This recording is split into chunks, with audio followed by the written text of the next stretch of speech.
गुरुदेव भगवान, हमने संसार में जिनको अपना आश्रय मानकर जीवन साथी के रूप में वर्ण किया और जीवन समर्पित कर दिया, उन्होंने ही जब हमें ठुकरा दिया और जीवन की मझधार में बिल्कुल अकेला छोड़ दिया, इतना सब होने पर भी उनके प्रति अति मोह आसक्ति खत्म होकर सिर्फ और सिर्फ श्री जी के चरणों में कैसे लगे? एक बार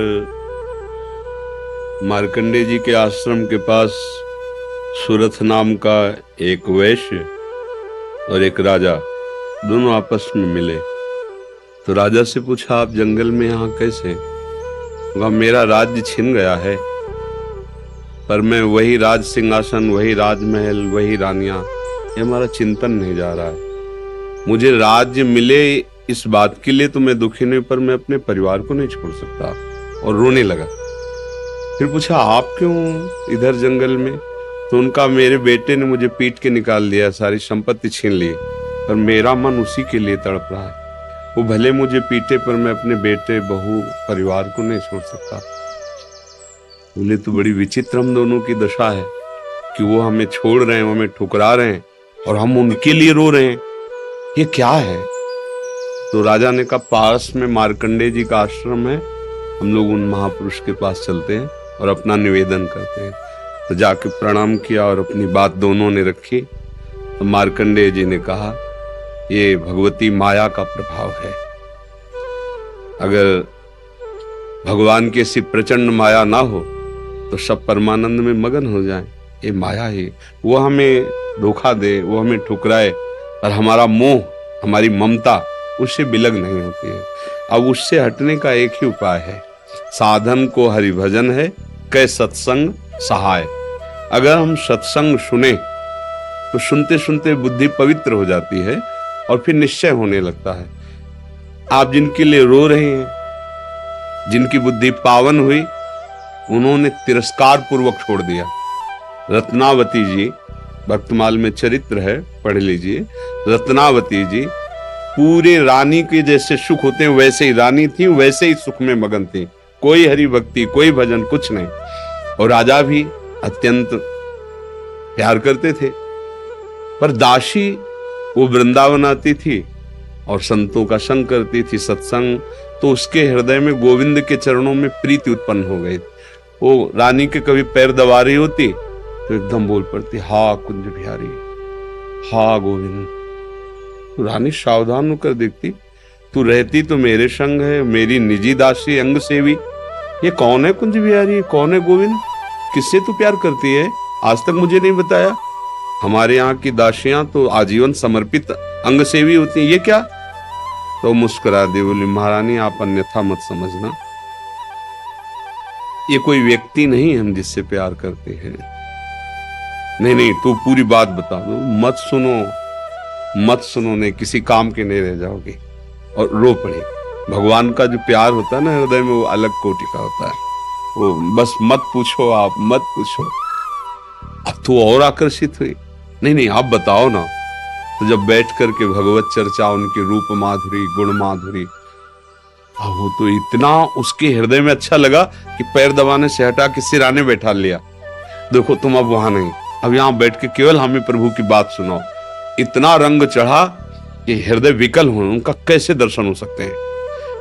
गोविंद के कैसे दर्शन हो सकते हैं? बिहारी जी के कैसे दर्शन हो? तो उनका, महारानी जी एक ही उपाय है, यदि प्रगट में संतों का संग किया जाए तो निश्चित संत सभा में गोविंद छुपे रहते हैं, वो जरूर कृपा करेंगे। तो रानियों कहीं जा तो सकती नहीं, तुम ऐसा करो, बगल में एक भवन तैयार करवाओ संत सेवा के लिए, और संतों को बुलाओ, और हम स्वयं बनाएंगे, संतों को पवाएंगे, उनके श्रीमुख से भगवत चर्चा सुनेंगे। उस समय दिल्ली में बादशाह के समीप विराजमान थे माधो सिंह, उनके पति का नाम था। अब रानी का हुक्म, महल के निर्माण हुआ, पास में संतों, और खिड़की से वो दर्शन करती, फिर सुंदर भोग पधराती, जाके सब संतों को पवाती। ये जब सूचना पहुंची राजा के बाद, बिना हमारे आदेश के संत निवास बन जाना, संतों के बीच में, रानी को ऐसे कोई सहज थोड़ी देख सकता, जाना सब, तो हुक्म कर दिया, बिल्कुल नहीं, संतों के समीप जाना बंद, ये सब बिल्कुल, क्योंकि एक राज मर्यादा होती है ना। और कुछ कठोर शब्द कहे तुरंत नाई को बुलाया, अपना मुंडन कराया और संतों के बीच में बैठ गई। बोले, आज से राजअन्न का त्याग। अगर मैं कहीं रानी हूं, कहीं भी किसी भी अंग में, मैं उसे रानी नहीं रहने दूंगी जो मुझे संत और गोविंद से दूर कर दे। कदापि। ये जब सूचना पहुंची को तो मुड़ मुड़ा के बैठ गई। सुन, सोचा ये तो मतलब भारी का भारी अपमान, इससे ज्यादा क्या हो सकता है। अगर मैं मारता हूं तो प्रजा विरोध में हो जाएगी, इसलिए इसको मारना तो है। बोले, एक जंगली सिंह लाओ और छोड़ दो, तो संतों को, रानी को, सबको मार डालेगा। ऐसा ही किया गया। सैनिकों ने जैसे चारा रख के, बकरा आदि रख करके पिंजड़े में सिंह को बंद करके लाए और दरवाजे पे को, वही दासी जो उनकी गुरु थी, वो आरती की सामान दे रही थी और पूजन की थाल लेकर वो ठाकुर जी का श्रृंगार कर। दासी ने कहा, महारानी सिंह। जो ही पिंजरा से खोला गया तो ऐसे मुड़ी, उनका सिंह नहीं, नरसिंह भगवान पधारे, थाल लेके। सिंह ऐसे जैसे कोई गाय ना, सीधी गाय हो, ऐसे तिलक लगाया, आरती की, प्रणाम किया। ऐसे सब देखते रह गए।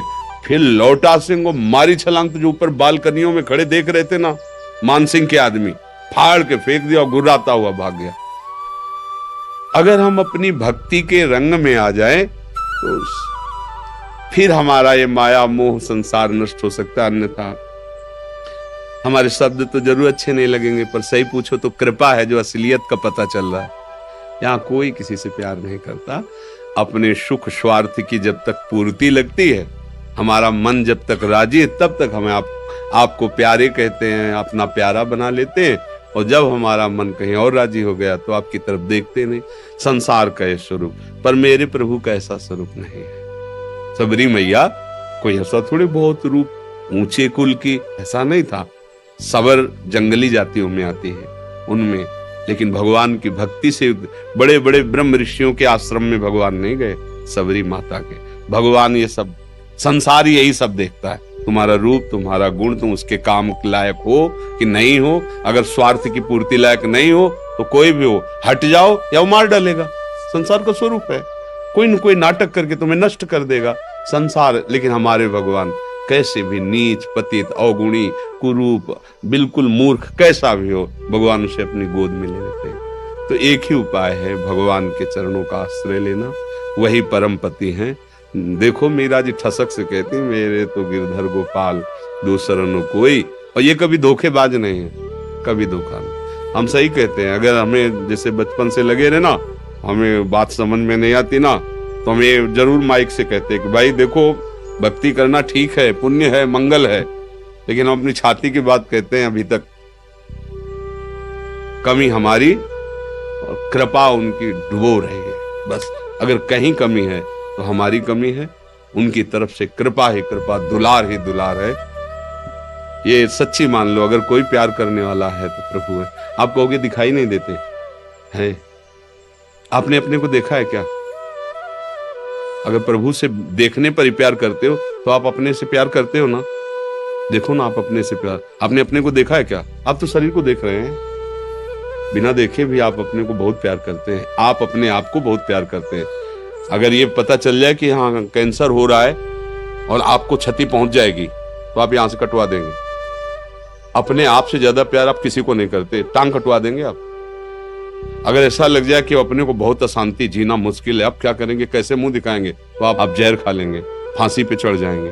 मतलब समझिए, पर आपने अपने को देखा नहीं, जाना नहीं, फिर भी आप बहुत प्यार करते हैं। जो कुछ भी प्यार करते हैं अपने लिए करते हैं।